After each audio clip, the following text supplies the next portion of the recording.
માતાજી મિત્રો, તો કેમ છો દોસ્તો? આજના વ્લોગમાં તમારું સ્વાગત છે ગાઈસ. તમે ગાઈસ પહેલાનો થોડોક વિડીયો જોયો હશે અને ગાઈસ બધો સામાન ભાઈ એટલો હતો ને ભાઈ, સમાતો જ નહોતો. આ જો ભાઈ કેટલો સામાન છે. હજી આમાં અમે બેસી નહીં શકતા, બહુ બધો સામાન. હજી સૂટકેસ કંઈક 10 જેટલી સૂટકેસ છે.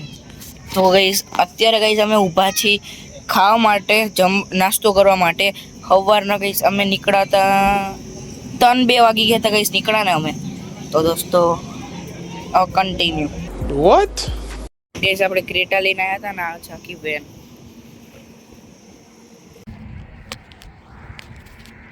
તો દોસ્તો ગાઈસ આપણે ટ્રાવેલિંગ કરી લીધું છે ગાઈસ, અને ગાઈસ અત્યારે શાંત થઈ ગયા ને આપણે ગાઈસ જમવાનું ગાઈસ આપણે બનાવવાનું છે, વાં બનાવી છે. અને દોસ્તો અત્યારે ગાઈસ અમે નેશનલ હાઈવે પકડી લીધો છે અને ગાઈસ ત્યાં જ અમે અહીંયા ઊભા